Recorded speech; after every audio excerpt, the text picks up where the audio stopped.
Hi everyone and welcome back to my channel. In today's video, I'll be showing you how I make this super cute edible teddy bear cake using the Wilton 3D pan. So here you're just going to be needing your Wilton 3D pan, which I will link it down below, the one I'm using. And it does come with its little clips and the little cake stand. So here I'm going to be using Baker's Joy, which I love this spray because it helps for the cakes to not ever get stuck. So you're just going to generously spray it and use your clips to clamp both the baking pans together so no cake batter falls out. And I found it best to use those clips right in the middle of the pan. That way no cake seeps through.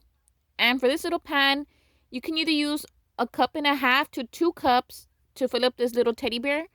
In order for the batter to not overflow, it just depends the consistency of your cake batter that you're using.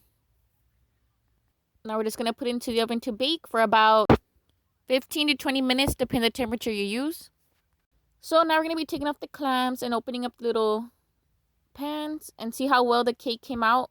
It does not get stuck at all with that Baker's Joy. So now I'm just going to be trimming off the bottom to make the little bear sit more flat onto my cake drum. And all the measurements and sizing of everything I use, I will put in the description box down below, so don't worry about that. Okay, now I already have my frostings and my piping bags, and I'm using Wilton Tip 18 and Wilton Tip number 17 for my rosettes that I'm going to be making on my little bear. And of course, you can use any type of tips, but I like this one because it looks more like those rose foam bears that everyone's been obsessed with. And the rosettes are the most simplest technique you can use in decorating.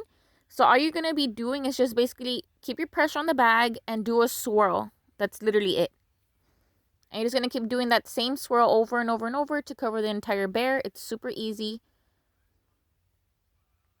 And I've done this bear so many times in so many different colors. And you can pair this bear with either chocolate-covered strawberries, pretzels, chocolate-covered marshmallows, or anything. I think this just makes the most cutest gift. And not even for Valentine's Day. It could be a birthday bear or whatever occasion you're having. You can easily feed 2 people with this little bear if you just cut it like right down the middle. Okay, and this is how the little bear came out. Super, super cute.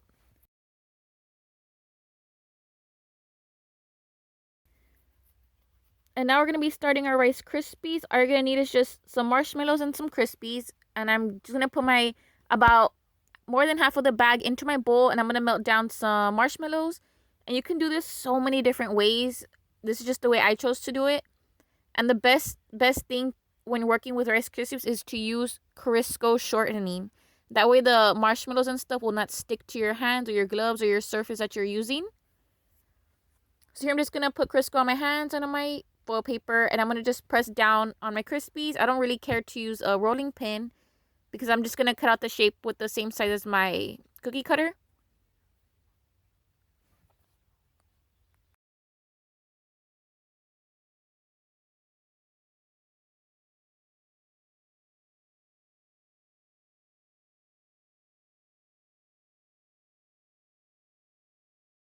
And I do not recommend using foil paper for this because as you can see, I clearly tore little pieces off.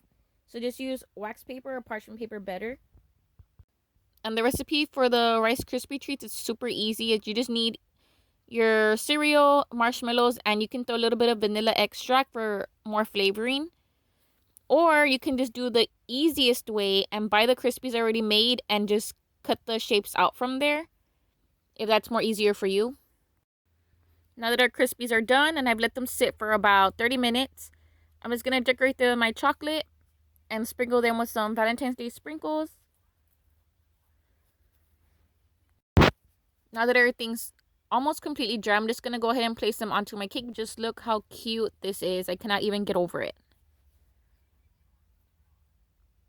And if you want to secure all these Krispies and cake in place, you can always just put a little bit of frosting at the bottom of each one to make sure they don't roll anywhere, but I didn't since this is just for me.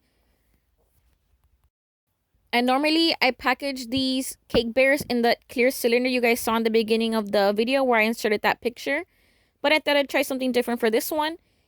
And I will go ahead and link a similar box to this one that I found on Amazon down below in the description box.